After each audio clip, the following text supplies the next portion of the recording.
નમસ્કાર, GS news 24/7 માં આપનું સ્વાગત છે। હવે જોઈએ આજના સમાચાર। માહિતી અધિકાર અધિનિયમનો ઉપયોગ કરતા લોકો પર જોખમ। મોરબી જિલ્લામાં કલેક્ટર કચેરીએ આવેદનપત્ર આપ્યું। સુરતમાં એક તલાટી કમ મંત્રીએ કરાવ્યો હુમલો। તેના વિરોધમાં દરેક જિલ્લામાં આવેદનપત્ર આપવામાં આવ્યું। મોરબી જિલ્લામાં કલેક્ટર કચેરીએ આવેદનપત્ર આપ્યું।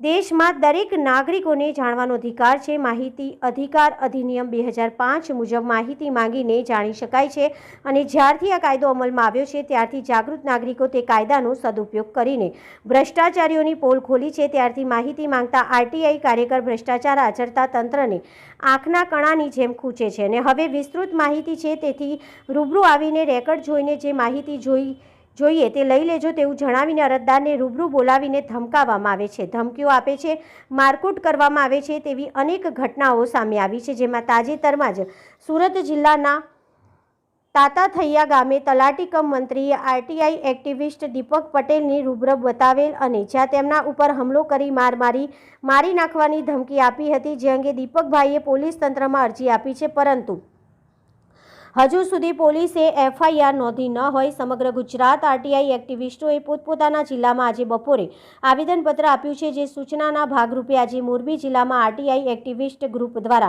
જિલ્લા કલેક્ટર સાહેબ કેબી ઝવેરીને આવેદનપત્ર આપી આ સુરતમાં બનેલી ઘટનાને વખોડી કાઢીને તાત્કાલિકના ધોરણે હુમલો કરનાર સામે જે પોલીસ અરજી થઈ છે તેની એફઆઈઆર નોંધીને આરટીઆઈ કાર્યકરને પ્રોટેક્શન પૂરું પાડવામાં આવે તેવી માંગણી કરવામાં આવી છે। મોરબી જિલ્લામાં આરટીઆઈ એક્ટિવિસ્ટો લવજીભાઈ આંબલિયા, રમેશભાઈ સોલંકી, હિતેશભાઈ મહેતા, શ્રીકાંતભાઈ પટેલ, હસમુખભાઈ સોલંકી, પિયુષભાઈ વાંઢારા, મોહસિનભાઈ શેખ સહિતના આરટીઆઈ કાર્યકરો આવેદનપત્ર આપવા માટે સાથે રહ્યા હતા।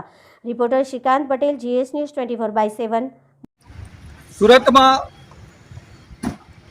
તાતાથૈયા ગામના તલાટી કમ મંત્રીએ આરટીઆઈ એક્ટિવિસ્ટ દીપકભાઈ પટેલને પોતાની ઓફિસે બોલાવી અને ત્રિપદી તેના ઉપર એના મળતિયા લોકોએ જે હુમલો કર્યો તેના પ્રત્યાઘાત રૂપે ગુજરાતમાં તમામ આરટીઆઈ એક્ટિવિસ્ટોએ આજે જિલ્લા કલેક્ટર કચેરીએ આવેદનપત્ર આપી અને આવા તત્વો સામે કાર્યવાહી કરવાની માંગણીનું જે નિર્ણય લેવાનો હતો તેના ભાગરૂપે આજે અમે મોરબી જિલ્લાના આરટીઆઈ એક્ટિવિસ્ટોએ આજે કલેક્ટર સાહેબને આવેદનપત્ર આપ્યું છે અને જે રાજ્યપાલ સાહેબને પહોંચાડવાની વિનંતી કરી છે।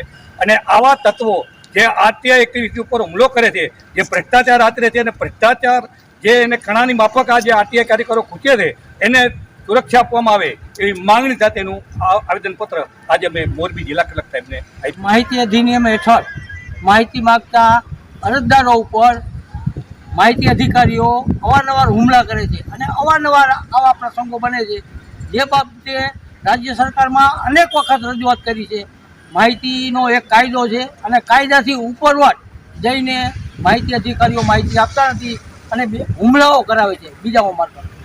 માહિતી માગતા માહિતી અધિકારીઓ જે આ પસંદ નથી તે લોકો આવા ગેરકાયદેસરની પ્રવૃત્તિઓ સાથે સંકળાયેલા લોકો સાથે મળી અને માહિતી માગતા અરજદારો ઉપર હુમલા કરાવી રહ્યા છે, જે બાબતે આજરોજ જિલ્લા કલેક્ટર મોરબી શ્રીને આવેદનપત્ર આપેલ છે અને સરકારને પણ રજૂઆત છે કે માહિતીનો કાયદો છે અને કાયદાથી ઉપરવટ જઈ અને જે લોકો માહિતી નથી આપતા અગર તો માહિતી નહીં આપવાના બહાના બનાવી અને એન પ્રકારે અરજદારોને મારવા અગર તો ધમકાવવા, ધમકીઓ આપવી, આ જે વધી રહ્યું છે તે પ્રવૃત્તિ સદંતર રીતે બંધ થવી જોઈએ અને માહિતીને પ્રોટેક્શન આપવું જોઈએ।